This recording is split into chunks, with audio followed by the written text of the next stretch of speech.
우리 시편 66편 말씀을 미리 읽으면서 말씀을 준비하는데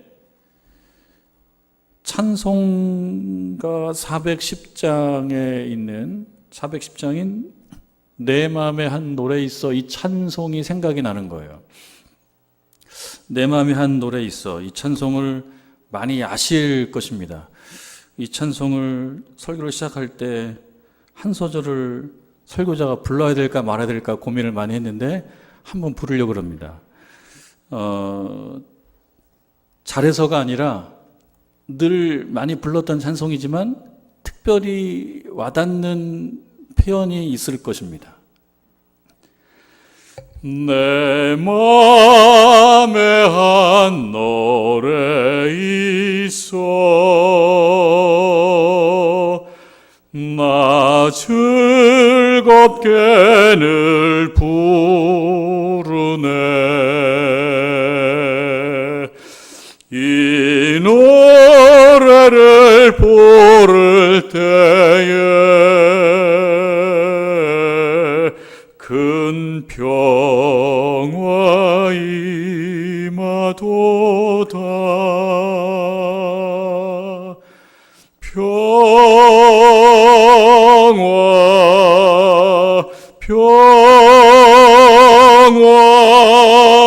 하나님 주신 선물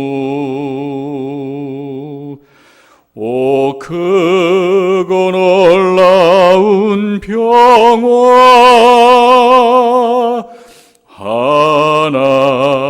하나님 선물일세.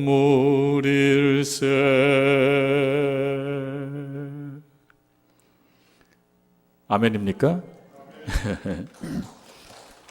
박수요? 기양해 치는 거. 예. 예.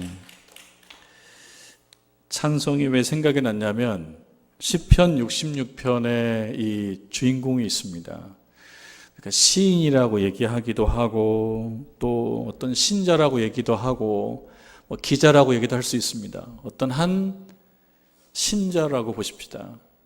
그 신자가 또 다른 신자를 향해서 또는 이 시편이 예배에 많이 사용됐다라고 하는 그러한 어떤 신학적인 설명을 놓고 봤을 때 예배 인도자가 회중들을 향하여 얘기하는 그런 권고입니다. 찬양에 대한 권고입니다. 어떤 한 신자가 다른 신자를 향하여 뭐라고 얘기하냐면 하나님께 즐거운 소리를 좀 내십시오. 이렇게 권고합니다. 또 예배 인도자가 회중들을 향해서 뭐라고 얘기하냐면 찬양을 부르십시오. 이렇게 얘기하는 것입니다. 근데 이렇게 얘기하는 그 신자 혹은 예배 인도자의 마음속에 무엇이 있냐면 한 노래가 있는 겁니다. 내 마음에 한 노래가 있어서 그 노래를 생각하면 그 노래를 부르면 내 마음이 어떻게 되냐면 평안해진다는 거예요. 여러분 마음속에 한 노래가 있는지 한번 그 책꽂이에 책장에서 책을 찾듯이 한번 찾아볼 일입니다. 내 마음에 한 노래가 있는가? 내 마음에 한 노래가 있는가? 노래라고 하는 그 표현은 참 익숙한 표현인데 제가 사전을 찾아보니까요. 노래 어떻게 나오냐면 이렇게 나옵니다.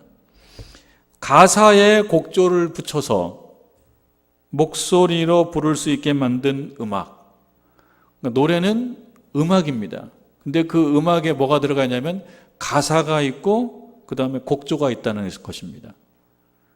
그러니까 곡조, 아름다운 곡조도 마음에 감동이 있어야지 아름다운 곡조가 생깁니다. 아름다운 곡조도 그냥 만들어지는 것이 아닙니다. 마음에 감동이 있을 때 아름다운 곡조가 만들어지는 겁니다. 그리고 가사도 그냥 써지는 것이 아닙니다. 마음에 그런 감동이 있을 때 그런 가사가 써집니다. 그럼 한 노래라고 하는 것은 뭐냐면 감동으로 인한 결과물이 바로 노래이죠. 그리고 그 노래를 아무 때나 부를 수 있는 것도 아닙니다. 뭔가 이렇게 터져나오는 것이 있어야지 부를 수 있습니다. 그러니까 이 시편 66편 기자는 그 마음속에 그냥 갖고 있으면 안 되는, 갖고 있지 못하는, 뭔가 좀 이렇게 밖으로 좀 내보이고 싶은 그 뭔가가 있는 것입니다. 이 찬송가 410장에 내 마음에 한 노래 있어라고 하는 이 노래의 영어 가사를 보게 되면 내 마음에 한 노래라기보다는 내 마음에 뭐가 있냐면 이걸 좀 밖으로 좀 이렇게 분출했으면 좋겠다라는 표현으로 되어 있어요. 내 마음에 뭔가가 있는데 이거를 좀 밖으로 내놨으면 좋겠다. 이게 귀한 거죠. 이 410장이라고 하는 찬송은 이 작시자가 어떤 마음 때문에 이런 시를 썼을까, 이런 가사를 썼을까 한번 생각해 봤어요. 뭐 어떤 걸 찾아보지 않고요, 어떤 자료를 찾아보지 않고 해설을 찾아보지 않고 한번 생각해 봤습니다. 내 마음에 한 노래가 있는데 그 노래를 부를 때 어떻다는 거예요? 평화롭다는 거예요. 노래를 부르지 않을 때는 그렇게 평화롭지가 않아요. 근데 내 마음에 한 노래가 있는데 그거를 부를 때 즐겁게 불러요. 즐거움이 있어요. 그러면서 이 노래를 부를 때 평화가 나한테 임해요. 평화가. 근데 그 평화라고 하는 것이 참 좋은 거 아닙니까? 평안한 상태. 다른 표현을 찾아본다면 행복한 상태라고도 볼 수가 있겠습니다. 그러니까 이 내 마음에 있는 한 노래를 부를 때 행복한 거예요. 행복해요. 근데 이 410장의 가사를 좀 더 보면은 그게 평화인데요. 그 행복인데요. 그게 뭐냐면 하나님께서 주신 선물이랍니다. 여러분, 평화를 우리가 참 갈구합니다. 이 시대에 평화를 국가적으로도 갈구합니다. 그리고 교회의 평화도 구합니다. 개인적인 평화도 늘 갈급합니다. 그것을 위해선 최선을 다합니다. 그러나 이렇게 공짜로 주는 선물인 평화가 있다면 이걸 가지고 뭐라 그럽니까? 은혜라고 하는 것입니다. 그러니까 이 찬송가 410장의 이 찬양은 은혜 찬송입니다. 하나님께서 주신 평화라는 거예요. 하나님께서 주신 평화. 그래서 제가 해설을 찾아봤더니 이 하나님께서 주신 평화의 어떤 그 핵심에는 예수 그리스도가 있더라고요. 이 작시자의 원래 그 배경에는 그런 게 있어요. 그런데 그걸 모르고 찾아보면 생각해 보는 거예요. 아, 내 마음에 한 노래가 있는데 그 노래를 생각하거나 그 노래를 부를 때 마음에 평안이 있고 기쁨이 있는데 무엇일까? 뭐 때문에? 어떤 것 때문에? 무슨 경험 때문에 그 노래를 부르게 되면 기쁘게 노래를 부르게 되고 그 노래를 부르면서 나에게 평안이 느껴질까? 생각을 한번 해보는 겁니다. 어떤 경험이 있으면 또는 무엇이 있으면 우리들이 그렇게 소망하는 평화와 행복이 내 마음을 채울까? 이거는 우리들의 이 시간의 과제이죠. 우리가 하나님께 질문하고 여쭙고 물으며 얻어야 될 답입니다. 평화와 행복은 참 필요한 건데 어떤 경험이 있을 때 그렇습니까? 라고 하나님께 질문하고 답을 얻어야 되는 것입니다. 그 답이 오늘 시편 66편이죠. 이 66편의 이 신자, 이 예배 인도자, 이 기자, 이 분도, 이 시인도 자기 마음속에 한 노래가 있어요. 근데 이거를 혼자 갖고 있을 수가 없어요. 그래서 얘기합니다. 여러분도 찬양하십시오. 찬양할 만합니다. 잘 생각해 보세요. 할 만합니다. 잘 생각 못하면 못하지만 잘 생각해 보세요. 그리고 그게 어떤 것인지를 한번 생각해 보세요. 찬양할 만한 일들이 우리들에게 있어요. 라고 권고하고 있습니다. 1절을 보면은 그렇죠. 온 땅이여 하나님께 즐거운 소리를 낼지어다. 하나님께 즐거운 소리를 낼지어다. 소리를 내는데 그 소리 속에 즐거움이 들어가 있어요. 이거는 무슨 뭐 높은 소리, 낮은 소리, 뭐 아름다운 곡조이기도 합니다만 그게 아니고 마음 상태를 얘기하는 거죠. 소리가 즐거운, 행복함, 평안한, 뭘 생각할 때? 은혜를 생각할 때.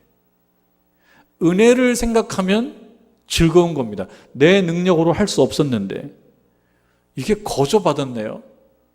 그러니까 거기에 즐거움이 있는 겁니다. 여러분, 우리가 살면서 받지 못한 거 생각하면, 누리지 못하는 거 생각하면 너무너무 많습니다. 다 다 누리지 못하고 다 받지 못한 거예요.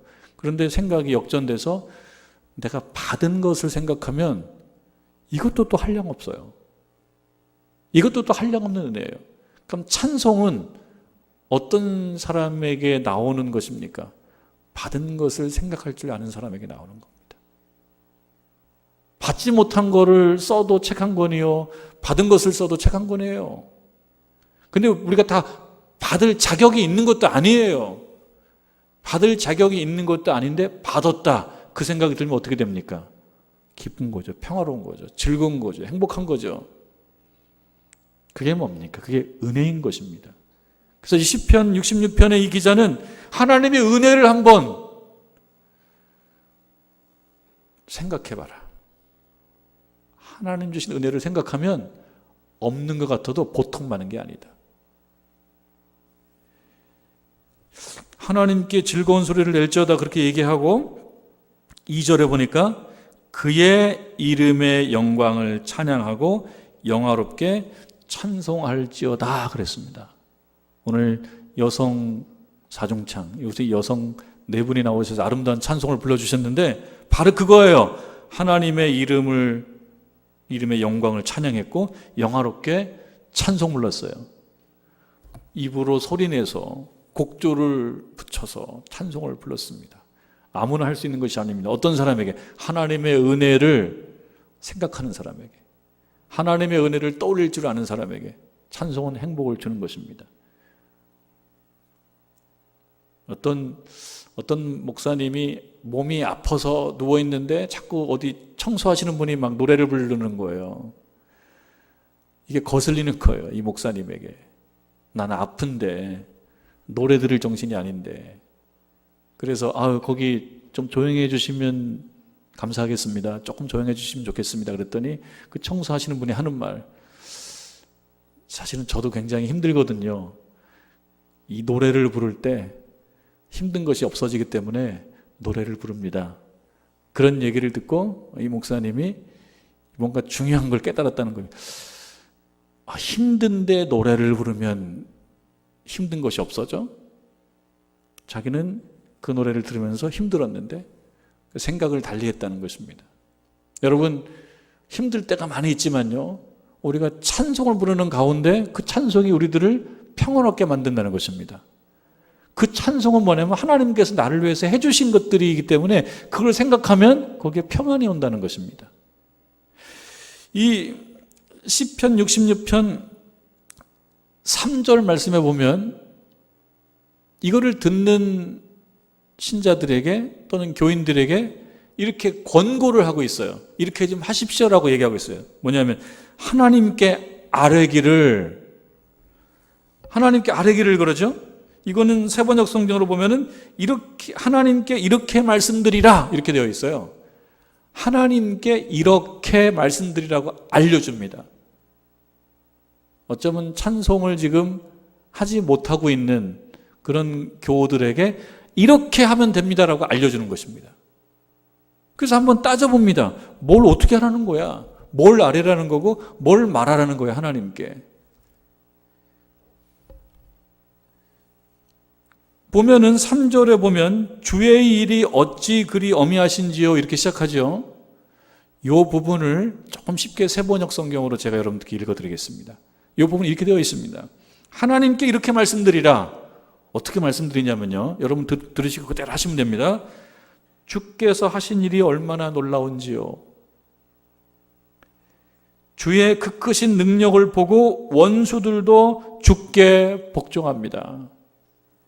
온 땅이 주께 경배하며 주님을 찬양하며 주의 이름을 찬양합니다. 이렇게 되어 있어요. 이것이 3절 말씀인데 3절에 처음에 주의 일이 어찌 그리 어미하신지요 그러면서 주의 일이라는 표현을 여러분들이 주의 깊게 봐야 됩니다. 주의 일이 얼마나 놀라운가요? 라는 거예요. 근데 여러분 정말 놀랍습니까? 주님께서 하신 일이 놀랍습니까? 놀라우신 분도 있고요, 그냥 맹숭맹숭 하신 분도 있을 수 있습니다. 근데 적어도 이 분은 주님께서 한 일을 생각해 보니까 흥분이 되는 거예요. 우리가 좋은 자연을 봐도 자연이 아름답다라고만 생각하는 분도 있지만, 또 한편으로는 그 자연을 만드신 하나님의 능력이 너무 놀랍습니다라고 얘기하는 분도 있듯이, 우리가 살면서 경험했던 여러 일들이 그게 하나님께서 하신 일이라고 생각이 들 수도 있고 전혀 그렇지 않을 수도 있습니다. 그런데 이 시인은 뭐라고 얘기합니까? 다 주의 일이래요. 주의 일. 하나님과 관련이 있는 일이었다는 거예요. 믿음인 거예요. 여러분, 믿음이 뭡니까? 여러 가지로 정의할 수 있습니다. 이 하나의 정의는 뭐냐면, 내가 이 땅에 살면서 경험하는 좋은 일들이 누구하고 관련이 있다? 하나님과 관련이 있다라고 생각한 것이 믿음인 거예요. 내가 살아가면서 하나님이 없어요. 살면서 다 철학만 있어요. 심리학만 있어요. 과학만 있어요. 경제학만 있어요. 믿음이 아닌 거죠. 믿음은 무엇입니까? 우리가 경험하는 좋은 일들이 누구와 관련되어 있다? 하나님과 관련되어 있다라고 자꾸 생각이 가는 것이 믿음인 거죠. 믿음을 너무 어렵게 여러 가지로 정의할 수도 있습니다만, 이 일이 하나님의 일이었다. 이 일이 주의 일이었다. 아, 주님께서 이렇게 인도해 가시네. 가끔 여러분들도 우리 교우들 대화를 통해서 그런 얘기 듣지 않습니까? 아, 하나님이 이렇게 하시네. 하나님이 이렇게 하시네. 내가 볼 때 아닌 것 같은데 그분은 그랬다는 거예요. 그분의 믿음이에요. 하나님께서 그렇게 하셨다고 생각하는 거예요. 그럼 그 일이 잘 됐으면 노래가 찬양이 되는 거죠. 노래가 아니에요. 찬양이 되는 것입니다. 그 말씀이 5절을 와서 보면요. 5절을 보면 권고합니다. 오십시오. 오십시오. 이렇게 권고해요. 오십시오. 초대합니다. 오십시오. 하나님께서 행하신 것을 보십시오. 그러는 거예요. 하나님께서 행하신 거 많아요. 하나님께서 행하신 거. 그러면서 예를 드는 게 있습니다. 그게 뭐냐? 그럼 하나님이 행하신 일이 뭐길래 즐겁게 소리 지르라 그러고 찬양하라 그러고 찬송 부르라 그러냐? 하나님이 하신 일이 무엇인데? 여러분 6절을 보면요. 6절. 동의 안 할 수도 있는 내용이 나와요. 하나님이 바다를 변하여 뭐가 되게 하셨어요? 육지가 되게 하셨다. 어디서 많이 들어본 사건 같지 않습니까? 이게 뭔 얘기지? 이게 이해할 것도 같은데 라고 느낌이 와요. 그럼 조금 더 보면은 조금 더 이해가 갑니다. 무리가 걸어서 강을 건너고, 강은 걸어서 건널 수가 없어요. 물이 막 흐르는 강을 어떻게 걸어서 건너요? 깊은 강을. 무리가 걸어서 강을 건너고 우리가 거기서 주로 말미암아 기뻐하였도다. 이게 원래 건너기가 힘든 건데 건넜어요. 그래서 기뻐요. 근데 그 일을 누가 하셨냐? 하나님이 하셨다는 거예요. 그러니까 뭘 생각나게 합니까? 출애굽을 생각나게 하고, 또 홍해를 건넌 일을 생각나게 하고, 요단강을 건넜던 일을 생각나게 하고, 그런 것입니다. 할 수 없는 일인데 하나님께서 개입하셔서 할 수 있게 된 기적적인 일들인데요, 옛날 일이에요. 누구 일입니까? 나의 일이 아니고 그들의 일이었어요. 그들의 일. 내가 직접 홍해를 건넌 것도 아니에요, 이분들이. 그런데 무리가 걸어서 강을 건너고, 그 다음에 뭡니까? 우리가 거기서 주로 말미암아 기뻐하였다. 우리가 거기서 주로 말미암아 기뻐하였다. 그렇게 얘기하면서 실제로 거기에 없었는데 거기에 있는 사람이 돼버려요. 그러니까 믿음은 무엇이냐? 거룩한 역사의 현장에 자기도 있었다고 믿는 것. 우리 찬양 속에 그런 찬송도 있습니다. 거기 너 있었는가 그때에. 우리 사순절이나 고난주간 때 많이 부르는 찬송인데, 거기 너 있었는가. 거기 어떻게 있어요? 태어나지도 않았는데. 그래서 예수님 십자가의 그림을 그린 그림 중에, 유명한 화가의 그림 중에 보면 귀퉁이에 자기의 모습을 그려놓는다거나, 뭡니까? 십자가 주변에 자기도 있었다. 나도 십자가 지게 만든 죄인이야. 뭐 이런 뜻으로 얼굴을 그려놓기도 하고. 여기도 보면 실제로 자기가 없었는데, 믿음은 무엇이냐? 믿음은 그 거룩한 역사의 한 현장, 역사의 한 현장, 한 자리에 나도 있었다고 믿으며 그 거룩한 역사 속에 발휘된 하나님의 능력에 나도 수혜자이다라고 느끼는 그것이 바로 믿음이라고 하는 것입니다. 그게 믿음이에요. 여러분 가깝게는 10년, 20년, 30년, 40년 전을 기억하면서 그런 일이 있었지 그걸 가지고 감사하게 된다? 감사하게. 내가 직접 수혜자가 아닌데 감사하게 된다? 그게 믿음인 거죠. 대한민국 역사를 생각하면서 실제로 그 현장에는 없었지만 하나님께서 대한민국에 복을 주셔서 그렇지 않았으면 훨씬 더 어려운 나라가 될 수 있었던 나라가 지금 세계의 10위권 안에 들어가는 그런 나라가 됐다? 하나님의 은혜라고 생각하며 내가 그 현장에 있었지. 그래서 하나님을 찬송합니다. 얼마든지 그럴 수 있습니다. 얻지 못한 걸 생각하고 우리는 더 훌륭했어야 되는데 더 훌륭했어야 되는데 그런 욕심도 필요하지만 그럼에도 여기까지 인도하신 그 하나님의 은혜를 생각하면 그 은혜를 생각하면 그런 자격 없는 우리들이 굉장히 우대받고 대우받고 살고 있는 거예요.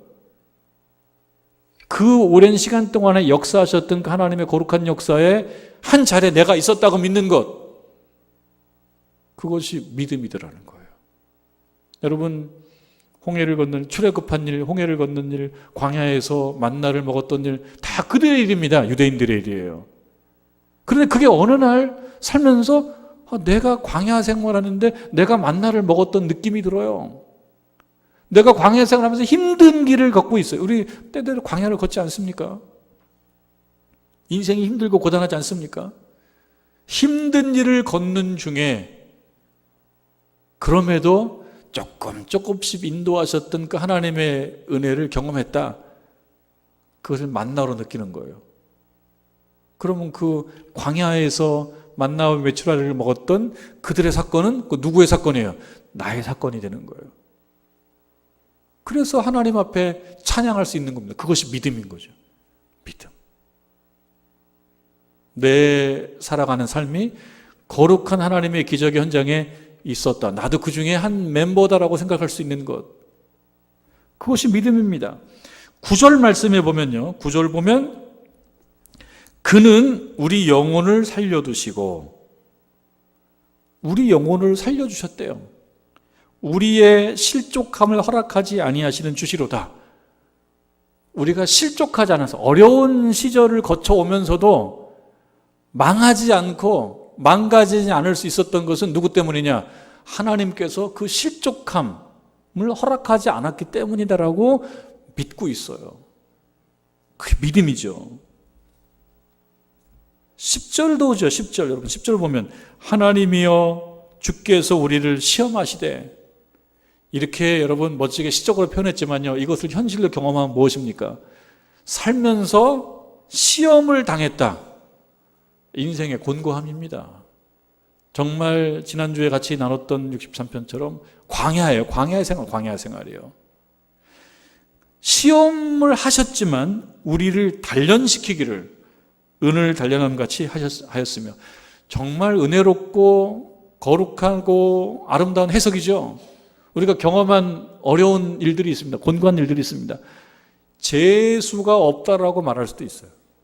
참 재수 없었어 라고 말할 수 있지만, 이 시인은 어떻다는 겁니까? 하나님께서 나를 강하게 만들기 위해서 관심을 가지고 실족하지는 않게 하시지만, 그렇지만 강하게 훈련시키신 일로 생각하는 거예요. 그래서 어느 날 보니까 강해져 있어요. 어느 날 보니까 나 신앙이 견고해져 있어요. 이 신앙의 견고함은 누구 때문이냐? 하나님께서 나를 실족지 않게 만들어 주셨기 때문이다. 이 얼마나 감사하냐? 여러분, 하나님을 찬양하십시오. 그렇게 나오는 것입니다. 여러분, 우리가 인생 길을 걸면서 어려운 일들을 겪습니다. 광야길을 걷습니다. 그런 과정을 통해서 하나님께서 우리에게 기대하시는 건 무엇입니까? 신앙이 더 견고해지고요. 그 다음에 신앙 중에 신앙생활하면서 쓰지 않았던 근육들을 스트레칭하면서 지경을 넓히는 것, 더 넓게 사는 것, 더 깊어지는 것, 그렇게 만드시는 겁니다. 그렇게 느끼는 거예요. 연단이라고 느끼는 거예요. 더 빛난 존재가 됐다는 것입니다. 스트레칭이라고 하는 거 우리 들어봐요. 스트레칭은 고통입니다. 사실 고통. 스트레칭을 고통스럽기 때문에 하는 게 좋습니까? 안 하는 게 좋습니까? 고통이 있어요. 스트레칭은요. 찢어지는 고통이 있어요. 스트레칭은 뭐든지 있어요. 쫙 피면요. 안 피는 게 편해요. 근데 그걸 핀단 말이에요. 피해야지만이 탄력이 유지가 되기 때문에 핀다는 거죠. 혈액도 잘 통하고. 안 하고 싶은 거예요. 우리는. 안 하고 싶은 거예요. 그런데 이걸 펴요. 이게 스트레칭은 고통이에요. 고통. 근데 그렇게 경험하게 되면 지경이 넓혀진 거예요. 근육을 더 많이 쓰는 거죠. 금년 7월 달에 나온 하나의 기사인데, 이 영국이에요. 영국의 일인데, 영국에서 벌어진 일인데, 영국에 안 가봤으면 데본주의 엑스머스라고 하는 시가 있답니다. 여기에 재밌는 한 상황이 있어서 이게 이제 기사로 나온 거예요. 이 신문 잡화점이 있는데, 이 신문 잡화점에 매일 출근하는 누군가가 있어요. 매일 출근해요. 누군가 매일 출근하냐면 갈매기가 매일 출근해요. 뻔질나게 출근한다고 그러죠. 뻔질나게 출근해요. 매일같이 문이 닫도록 얘가 드나들어요. 갈매기가 걸어서요. 그래서 영상으로 봤어요. 뭐하러 드나드는지 아십니까? 매우 익숙하게 띠뚱띠뚱 걸어가요. 이 갈매기가 걸어서 이 진열된 이렇게 그 아래로 걸어가는데, 누가 봐도 두리번두리번 하면 당당하게 걸어가요. 그래서 거기서 과자를 탁 집어요. 과자를 물고 갖고 나가요. 저만치 가서 그 이빨로 그 부리로 과자 이게 개봉하고 과자 먹어요. 몇 년째 그런데요. 미치겠대요. 사람들이 보고 저건 아닌데 참 황당하다. 이거 한두 번 해본 솜씨가 아니다. 절도의 이력이 났다.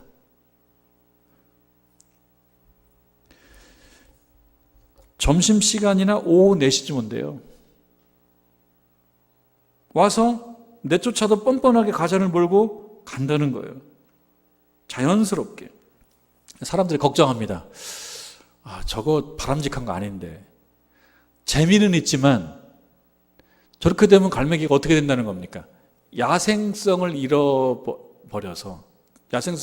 잃어버리든지 잊어버려서 이렇게 가게가 없으면 먹고 못 사는 거예요. 가게가 문 닫으면 굶어 죽는 거예요. 실제로요, 갈매기 떼들이 굶어 죽는 사례가 외신에 나온 적도 있습니다. 왜 굶어 죽었냐면 늘 던져주는 걸 먹다 보니까 거기에 익숙해서 이 애들이 물고기도 잡아먹고 작은 생물도 잡아먹어야 되는데 벌레도 먹고 쥐도 먹고 하여튼 그 사냥해야 되는데 그런 거 안 해요. 편하게 살아요. 편하게 살다 보니까 나중에 적응력이 없어져요. 그러니까 갈매기는 날아다니면서 살아야 되지 이 상점에 드나들어서 되는 건 아니거든요. 그래서 제가 생각해 봤어요. 이 지금 대본주에 있는 엑스머스시의 이 잡화점을 드나드는 이 갈매기 건강검진 한번 받으면 좀 문제가 많이 나올 거예요. 왜냐하면 과자만 먹고 살아요. 얘가 지금 벌레도 먹어야 되고 물고기도 먹어야 되고 그렇거든요. 그러니까 사람들은 걱정합니다. 재미있어 하면서 이 갈매기가 저렇게 살면 안 되는데, 갈매기는 저기 날아다니면서 바다에 하고 그게 갈매기인데. 근데 이게 편하니까요. 자기를 확장하지 않아요. 이 편하니까요. 늘 와서 4시에 와서 과자 하나 가지고 그런단 말이죠. 여러분들, 하나님께서 10절에 보면 우리를 시험하시되 우리를 단련하시기를 은을 단련함까지 하셨다. 상점에 못 들어오게 하는 거예요. 상점에 가서 과자 하나 먹고 그냥 편하게 살고 싶은데 상점에 못 들어오게 닫아버리는 거예요. 야속하죠. 야속합니다. 그리고 11절에 보니까 우리를 끌어 그물에 걸리게 하셨다. 누가? 하나님께서. 이것도 좀 약올르는 일입니다. 왜 그물 걸리게 해요? 그물 안 걸리고 싶은데. 그리고요, 어려운 짐을 우리 허리에 메워두셨다. 그래서 허리도 아파요. 근데 이 짐을 끌고 가려면 허리에 힘을 줘야 된단 말이죠. 그런데요, 우리가 불과 물을 통과하였더니, 불과 물이라고 하는 것은 시련을 얘기합니다. 우리가 불과 물을 통과하였더니 주께서 우리를 끌어내셔서 어떻게 하셨냐? 풍부한 곳에 들어가게 하셨다. 풍부한 곳에 들어가게 하셨다. 깨닫는 거예요. 아, 하나님의 섭리. 이게 우리를 향한 하나님의 열심이고, 우리를 향한 하나님의 은혜고, 우리를 향한 하나님의 은혜로운 일이로구나. 이렇게 생각했어요. 그러니까 어떤 마음이 드는 거예요? 그러니까 하나님께 감사하고 하나님을 찬양하라는 것입니다. 아우, 이거 힘든데요. 이거 스트레칭하기 힘든데요. 이거 찢어지는 느낌이 있는데, 고통이 있는데요. 그냥 하나님이 시켜요. 그래서 연단 받게 하고 시험 받게 하더란 말이죠. 고민이 있고 고통이 있게 한단 말이죠. 근데 세월이 지나서 보니까 어떻게 돼요? 자기가 느껴요. 아, 내가 좀 견고하구나. 내가 좀 괜찮구나. 이거 누구 덕분이에요? 하나님 덕분이라고 믿는 것입니다. 여러분, 이 시대를 살아가는 우리들이 여러 가지 어려운 점들이 있습니다. 특히 신앙생활을 함에 있어서는 편하게 하려면 편하게 할 수 있어요. 지금 이 시대가. 편하게 하려면 편하게 할 수 있지만, 그러나 어려운 시대면 분명해요. 그럼 이 시대에 우리가 뭘 느껴야 되겠습니까? 아, 하나님이 우리의 믿음의 시경을 더 넓혀 가기를 원하시는구나. 그래서 여러분들 힘들어도 믿음의 근육을 이렇게 스트레칭을 해서 찢어지는 고통이 있어도 그걸 하나하나 단계적으로 밟고 가면은 세월 지나서 뭘 느낀다는 겁니까? 견고해졌다. 강건해졌다. 그럼 그때 가서 느끼는 거예요. 우리 하나님을 찬양해라. 우리 하나님의 섭리를 찬양해라. 그러한 고백을 하나님께 드릴 수 있는 저와 여러분 되기를 주님의 이름으로 축원합니다.